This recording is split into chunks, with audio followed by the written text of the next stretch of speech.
Pra-peradilan kedua Roy Suryo ditolak Hakim Tunggal Pengadilan Negeri Jakarta Selatan. Hakim menilai Roy Suryo ini sengaja menunda-nunda pokok perkara dengan memecah satu persatu pra-peradilan.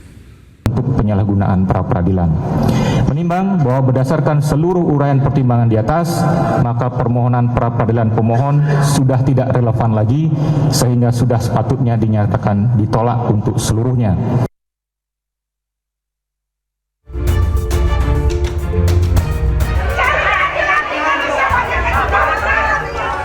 Ruang sidang berubah riuh oleh teriakan ibu-ibu pendukung Roy Suryo usai hakim membacakan putusan pra-peradilan. Kekecewaan pun ditumpahkan pendukung Roy Suryo. Hakim Tunggal Sidang Pra-peradilan Roy Suryo Iketut Darpawan memutuskan menolak seluruh permohonan pra-peradilan kedua Roy Suryo.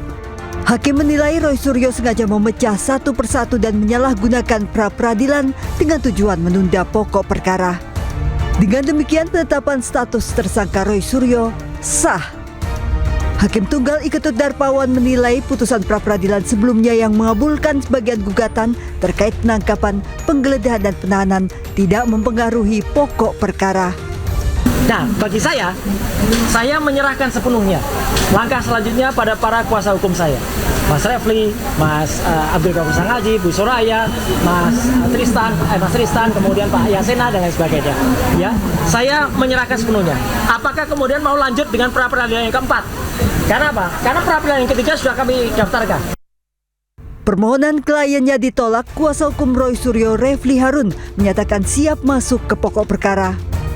Kita hormati putusan ini dan tentu kalau ditanyakan pada Mas Roy apakah Mas Roy siap untuk pokok perkara, at any time kita siap. Ya, ini adalah the lawyer's way untuk mencari jalan agar kemudian Mas Roy ringan, ya, kemudian ringan langkahnya ketika harus berhadapan dengan pokok perkara. Roy Suryo juga sudah mendaftarkan gugatan pra-peradilan ketiganya yang meminta ganti rugi dan rehabilitasi ke Polda Metro Jaya atas penangkapan, penahanan, serta penggeledahan yang dinyatakan tidak sah dalam penanganan kasus dugaan fitnah ijazah Jokowi. Sidang pra-peradilan ketiga rencananya digelar pada 28 Juli. Tak berhenti, Roy Suryo berniat mengajukan gugatan pra-peradilan keempat. Dari Jakarta, tim liputan iNews melaporkan. Dan pemirsa, untuk membahasnya kami telah terhubung dengan tersangka fitnah ijazah Jokowi, Roy Suryo, dan kuasa hukum Joko Widodo, Rifai Kusuma Negara. Selamat sore Bapak-Bapak. Selamat sore semuanya, Pak Roy, pemirsa. Baik, saya ke Mas Roy Suryo dulu ya, terlebih dahulu ya. Mas Roy, ini kan pra-peradilan pertama diterima begitu ya, lalu pra-peradilan kedua ditolak karena dianggap oleh Hakim Tunggal Pengadilan Negeri PN Jakarta Selatan ini Anda dinilai menunda-nunda pokok perkara sehingga dengan memecahnya ke beberapa pra-peradilan, Mas. Bagaimana tanggapan Anda sendiri? Ya, yang pertama lumrah kalau ada yang diterima, lumrah juga gitu, biasa itu ya. Dan jangan lupa yang ditolak itu hanya permohonan kami untuk menggugurkan pasal 32, penersangkaan pasal 32. Kan banyak pasal yang lain gitu loh. Ada pasal 35, ada pasal 310, 311 yang sekarang jadi 33, 434 dan yang lain. Tidak apa-apa, ya kita terima karena kan memang ada asas yang berbunyi bahwa res judicata pro veritate habetur. Artinya putusan harus dihormati, harus kita anggap benar sepanjang tidak ada putusan lain yang kemudian mengkoreksinya. Jadi nggak apa-apa, saya hormat penuh putusan hakim, tetapi pertimbangan. Nah, ini yang mungkin nanti akan kami gunakan untuk pengajuan permohonan pada pra-peradilan selanjutnya. Dan yang jelas kalau pra-peradilan insya Allah yang ketiga itu kami insya Allah ini, karena kan yang pertama dikabulkan, yaitu pasal tidak sahnya penangkapan, tidak sahnya penahanan, tidak sahnya penggeledahan. Nah, kalau peradilan ketiga itu kan ganti rugi akibat dari itu. Nah, itu ya mungkin kami harus katakan tidak mungkin untuk kemudian kalau itu seharusnya itu akan diterima. Jadi nggak apa-apa, ini biarkan saja. Saya tetap maju dan saya tetap menyerahkan keputusan selanjutnya. Terus saya tadi melakukan saran-saran untuk pengajuan pra-peradilan berikutnya. Sekali lumrah belajar, hanya saja memang pertimbangan gitu, meskipun kami hormati, karena yang dipertimbangkan, yang diputuskan hakim itu justru bukan dari permohonan kami dan bukan jawaban. Jadi proses jawab dijawab atau proses jawab-jawaban antara pemohon dengan termohon itu sama sekali menjadi pertimbangan. Tadi yang dibilangkan soal waktu, soal timing. Jadi saya dan tim kuasa hukum itu menggunakan timing yang tidak tepat, karena harusnya itu dulu. Gak ada padahal keharusan soal timing itu yang pertama. Yang kedua, karena hakim bisa memprediksi atau meramal bahwa saya akan memilih-milih. Loh, kan bisa saja pra-peradilan yang keempat kami akan pra-per semua pasal, kan bisa. Tidak memilih-milih. Nah, karena mungkin disebutkan itu ya tidak salah kalau nanti kami dan ketika kami akan memilih atau mengajukan satu persatu, tidak boleh ada upaya untuk menolak pra-peradilan itu. Ya, penolaknya nanti di ujung. Penolaknya dibilang, tapi ketika permohonan itu mesti diterima terlalu. Gitu, Mbak. Baik, Mas Roy, kita ke Mas Rifai. Mas Rifai, ini Anda sempat menyampaikan bahwa yang dilakukan pra-peradilan oleh Roy Suryo ini menunda-nunda, mengulur-ulur waktu, dan hal ini disampaikan senada oleh Hakim Tunggal PN Jakarta Selatan terkait dengan asumsi bahwa ini menunda-nunda pokok perkara. Mas Rifai, bagaimana tanggapan Anda? Ya, betul Mbak. Jadi sesuai dengan prediksi atau pandangan hukum saya di awal bahwa pra-peradilan kedua ini ditujukan sekedar untuk mengulur-ngulur, dan ternyata kenapa ini juga ada dasarnya, karena memang di pasal 160 ayat 3 KUHP baru dijelaskan bahwa yang bisa mengajukan pra-peradilan itu harus berstatus sebagai tersangka. Sementara kita ketahui bersama perkara ini kan sudah didaftarkan di pengadilan, dalam arti sudah berstatus sebagai terdakwa. Kedua, di pasal 163 ayat 1 huruf G KUHP baru ditegaskan bahwa pengajuan pra-peradilan itu hanya di dalam 2 tahap. Pertama di tahap penyidikan, kedua tahap penuntutan oleh jaksa. Sehingga jelas secara limitasi hanya bisa diajukan di dalam 2 tahap tersebut, dan karena tidak mungkin diajukan di tingkat pengadilan. Yang cukup menarik adalah pertimbangan hakim ini cukup keras ya. Kalau buat saya ini cukup keras sampai menyimpulkan bahwa ditujukan untuk mengulur-ngulur pemeriksaan pokok perkara dan merupakan upaya yang tidak menghormati atau menyalahgunakan lembaga pra-peradilan. Buat saya ini pertimbangan yang cukup keras dari Hakim PN Jakarta Selatan yang seharusnya menjadi perhatian bagi para pihak, termasuk dalam mengajukan upaya pra ketiga. Apalagi Mbak, pra ketiga ini kalau kita lihat betul di pasal 158 huruf C KUHP baru, jelas ganti rugi itu hanya bisa diajukan manakala terjadi penghentian penyidikan atau penghentian penuntutan. Sedangkan ganti rugi akibat tidak sahnya penahanan itu tidak diakomodir di dalam KUHP baru. Jadi saya pun melihat KUHP mungkin dengan pertimbangan yang mungkin lebih keras lagi. Demikian sementara Mbak. Baik, Mas Roy, bagaimana tanggapan Anda, Mas Roy? Ya, boleh-boleh saja. Pak Rifai sebagai hukum resmi ya dari Pak Jokowi, saya menghormati nih kalau Pak Rifai. Kalau Pak Rifai, kemudian Pak Yaakob, kemudian juga Pak Firmanto itu oke ya, karena beliau adalah pihak yang sah. Tapi kalau yang lain yang nggak punya legal standing, nggak usah didengerin.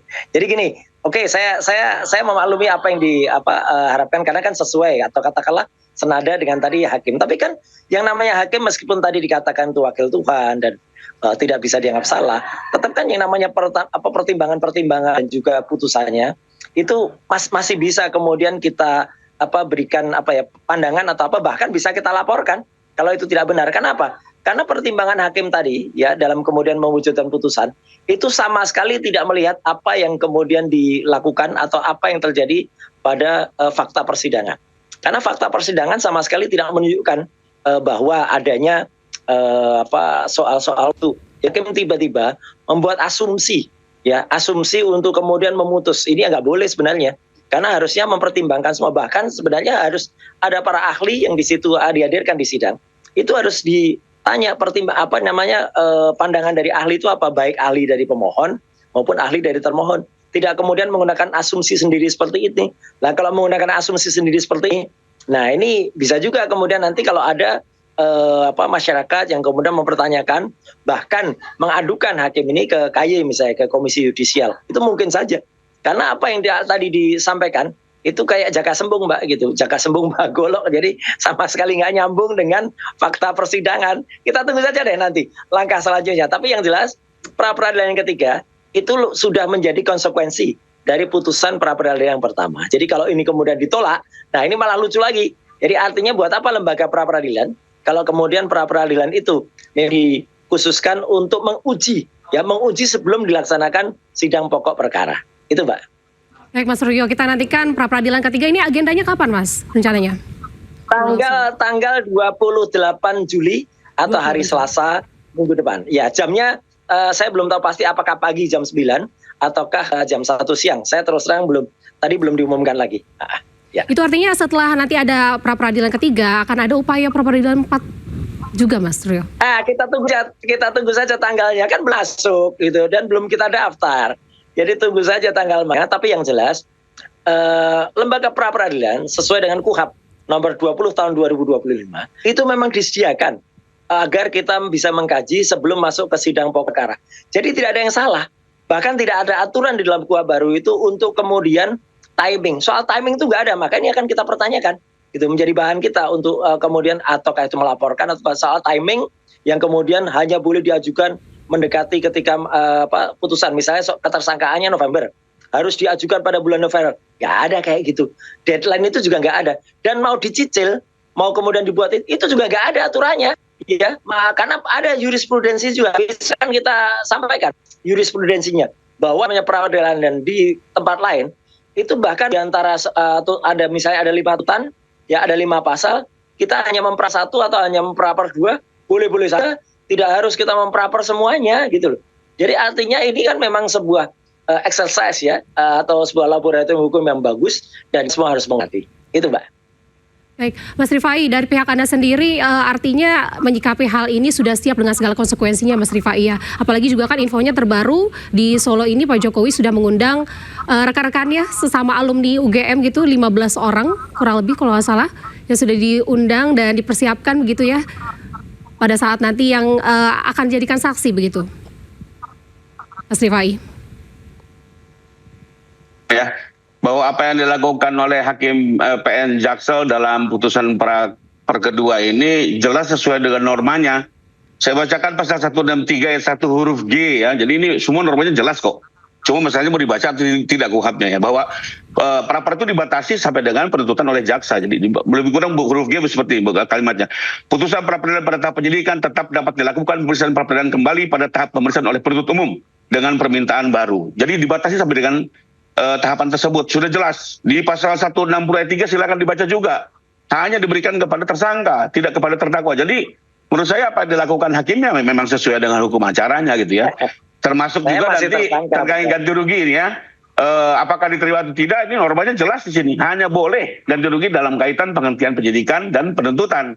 Nah terkait dengan penahanan status penahanannya tidak sah itu tidak bisa dimintakan ganti rugi, ini menurut KUHAP ya, dan ini baru diundangkan persetujuan pemerintah dan DPR. Jadi menurut saya tidak ada yang keliru dan memang seperti itu adanya. Bahkan memang sesuai dengan pandangan saya yang terjadi ini terjadi penyalahgunaan lembaga pra peradilan secara tidak bertanggung jawab yang bertujuan mengulur-ngulur pemeriksaan pokok perkara. Di satu sisi justru menunjukkan, ya mohon maaf nih, Pak Roy dan tim hukumnya tidak confident memasuki pokok perkara. Seharusnya kan di pokok perkara ini lah kita saling adu bukti, adu pembuktian ya, adu argumentasi hukum, adu keterangan ahli, sehingga nanti jelas terang menerang apakah ijazah ini palsu atau tidak. Tapi Pak Roy tidak mau masuk ke arena itu, lebih mencari terus persoalan-persoalan pra peradilan yang sebenarnya menurut saya putusan pra kedua ini sudah cukup keras ya. Hakim sudah memberikan satu kesimpulan yang menurut saya juga cukup penohok ya. Bahkan menggunakan kata-kata menyalahgunakan lembaga pra peradilan dan mengulur-ngulur pemeriksaan pokok perkara. Tapi kalau masih terus mau diupayakan ya monggo kerso, kita lihat nanti sejauh mana hakim yang juga akan mempertimbangkan untuk putusan pra ketiga, keempat dan berikutnya. Tapi sekali lagi ya, bahwa hukum itu diciptakan bukan untuk dipermainkan, tapi tentunya untuk mendapatkan sebuah keadilan dan kepastian. Bahwa ada dua argumentasi itu wajar-wajar saja ya. Pak Roy juga kami hormati hak pembelaan seluas-luasnya. Tapi kembali lagi, menurut saya kita perlu cermat ya, perlu betul-betul melihat upaya hukum ini dengan cara-cara yang benar. Karena kami khawatir ini justru akhirnya akan merugikan sendiri Pak Roy. Itu mungkin pandangan saya. Menurut saya lebih menyarankan sudahlah kita masuk ke pokok perkara, kita adu pembuktian, sama-sama berargumen gitu ya. Toh kembali lagi Pak Jokowi tidak melihat benar salah, menang kalah, lebih untuk jelasnya soal kedudukan ijazah. Dan satu yang saya catat, Pak Jokowi komitmen hadir di persidangan dan menunjukkan seluruh ijazahnya. Mungkin itu, Mbak.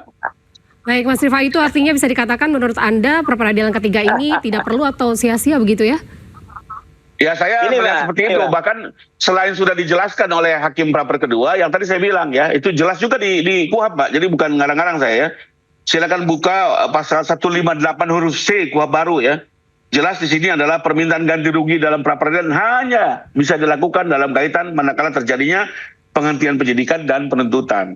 Tidak ada ruang untuk meminta ganti rugi dalam kaitan penahanan yang tidak sah. Apalagi di kasusnya Pak Roy kan kita sama-sama ketahui nggak ada penahanan kok, yang terjadi pembantaran di CCIP rumah sakit gitu ya. Sayang APBN dibuang-buang begitu saja buat pengajuan yang tidak berdasar. Jangan salah loh, uang ganti rugi APBN pra-peradilan itu dari APBN, uang rakyat. Jadi bukan uang polisi atau uang Polda, itu uang resmi, uang rakyat. Jadi menurut saya juga ini perlu betul-betul dipertimbangkan secara jernih ya terkait dengan pra-per ketiga ini. Demikian, Mbak. Baik, Mas Rifai, terima kasih. Mas Roy, ini apakah Anda tidak ingin langsung ke pokok perkara aja, Mas Roy, biar bisa langsung bertemu dengan Pak Jokowi ini? Koreksi, ada penyesatannya. Yang pertama, tidak ada uang dari pra-peradilan yang diajukan untuk ganti rugi itu akan masuk ke kantong atau masuk ke, enggak ada. Itu akan kembali juga ke rakyat ya. Kalaupun dapat, tidak ada 1 rupiah pun yang akan terima. Dan yang namanya pra-peradilan dengan KUHP yang baru itu akan menjadi satu laboratorium hukum. Dulu orang makanya namanya penangkapan, penahanan itu nggak bisa dipraper, nyata bisa. Ya, jadi putusan yang pertama itu sebenarnya sangat demokratis, sangat maju putusan. Karena kita lihat KUHP yang baru itu asasnya berbeda dengan KUHP yang lama atau KUHP yang lama yang waktu itu semuanya adalah tindakan. Ini kan yang ada relatif, ada untuk pemilihan, rehabilitasi dan lain sebagainya. Jadi makanya kalau kita lihat beda banget, meskipun orangnya sama. Saya melihat atau kami mencurigai ya ada sesuatu yang terjadi pada hakim tunggal ini gitu, karena putusannya sekali sangat berbeda sisi demokratisnya, sangat berbeda sisi humanisnya pada putusan yang pra-peradilan dengan putusan yang kedua. Makanya itu akan kami pertanyakan gitu. Karena apa? Karena jelas pada putusan yang pertama beliau menandaskan kepada nafs atau pada norma yang ada pada KUHP dan KUHP yang baru ya gitu, karena KUHP yang baru itu sangat berbeda dengan KUHP yang lama gitu. Nah, tiba-tiba kok kembali malah hanya menggunakan pertimbangan yaitu timing. Dan kemudian kalau dikatakan cukup keras, sama saja kita juga bisa keras. Dan kami tadi dituduh sewenang-wenang. Kami itu nggak punya kewenangan untuk mengatur pra-peradilan. Yang punya kesewenang-wenang peradilan adalah hakim sendiri atau kemudian hukum. Kami sama sekali nggak tahu. Biarkan saja lihat. Dan kalau Rifai lebih menyarankan begitu, ya saya senyum aja. Ya, Kowi juga misalnya kumpulkan orang-orang, silahkan kumpulkan sebanyak-banyaknya, asal dia juga hadir, ya gitu. Dan kemudian tunggu saja, nggak kemudian menggurui ya gitu kepada pihak-pihak lain. Kita juga akan kemudian mengikuti dengan sebaik-baiknya. Kita gunakan sebagai langkah kebaikan dari pelaksanaan KUHP yang baru, ya, juga KUHP yang baru. Itu Mbak dari kami. Jadi kami tetap tegar, kami terus nikmi saja. Ya, adanya aturan baru di dalam hukum di Indonesia. Baik, Mas Rifai, bagaimana tanggapan Anda? Ya, kembali lagi, Pak, sebenarnya kan hakim sudah jelas dalam pertimbangannya sudah memberikan semacam alert ya atau peringatan bahwa lembaga pra-peradilan ini jangan disalahgunakan. Tapi kembali lagi kalau tetap mau dilakukan itu kan hak setiap orang ya. Dan menurut saya sih sebenarnya ini bukan celah hukum, ini kekeliruan dalam melihat hukum acara secara cermat, karena sudah jelas kok ada batasannya ya. Karena kembali lagi yang diharapkan lembaga pra-per itu adalah kalau sudah diajukan pra-per jangan sampai ini dihentikan gara-gara memasuki pokok perkara. Nah sekarang kan tidak, artinya waktu pra-per pertama saya lebih menghargai itu sebagai sebuah celah hukum ya. Makanya dari awal saya bilang saya menghargai sebagai upaya hukum. Dan benar hakim pertama juga memberikan satu pertimbangan terkait adanya penangkapan yang tidak sah termasuk penahanan. Kita hormati itu. Tapi untuk pra-per kedua sejujurnya saya mohon maaf dari awal sudah melihat, mohon maaf nih Pak Roy, ini saya lihat kok nggak ada ruang hukumnya gitu ya, dan ternyata betul. Nah kembali lagi kalau yang menarik tadi kan Pak Roy bilang mau melaporkan hakim ini ke KY. Ini menarik kan, hakim yang sama loh ya. Waktu putusannya memberikan ruang buat Pak Roy mengapresiasi. Pada saat sekarang beliau tidak sependapat, mau dilaporkan ke KAI. Buat saya ini apa namanya nggak fair jadi menyerang pribadi. Tapi kembali lagi itu hak Pak Roy, mau melaporkan hakim ke KAI itu hak juga. Tapi menurut saya kembali lagi tidak cermat, tidak bijak ya, karena kembali lagi dibaca dulu pasal-pasalnya dalam KUHP. Jadi agar kita tidak salah tafsir ya. Tadi saya sudah sebut beberapa semua pasalnya. Bahkan sejak awal saya lihat loh kok ini kok masih dipaksakan praper kedua, praper ketiga, mau lagi praper keempat ya. Ini punya jadi semakin menunjukkan ya, tidak confident Pak Roy di sini. Baik, kita masih menantikan kelanjutan dari pra peradilan ketiga. Terima kasih Bapak-Bapak sudah bergabung di iNews sore hari ini. Salam sehat selalu Mas Roy Suryo dan juga Rifai Kusuma Negara. Selamat sore, salam sehat selalu. Pemirsa, keberhasilan Spanyol menjadi yang terbaik di Piala Dunia 2026 membuat nama Lamine Yamal masuk buku sejarah. Informasinya sesaat lagi di iNews Sore.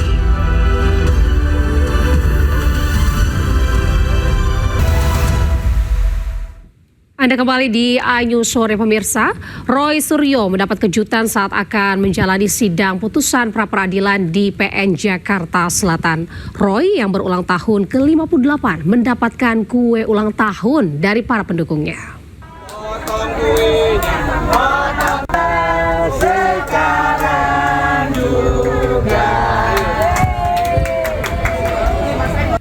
Roy Suryo mendapat kejutan ulang tahun sebelum sidang putusan pra-peradilan keduanya digelar di Pengadilan Negeri Jakarta Selatan pada Senin siang. Roy Suryo genap berusia 58 tahun pada 18 Juli 2026. Kejutan ini diberikan oleh sejumlah pendukungnya. Para pendukung membawa kue sambil menyanyikan lagu selamat ulang tahun untuk Roy. Roy memotong kue ulang tahun. Potongan pertama diberikan kepada mantan Wakapolri Ugro Seno yang hadir dalam persidangan.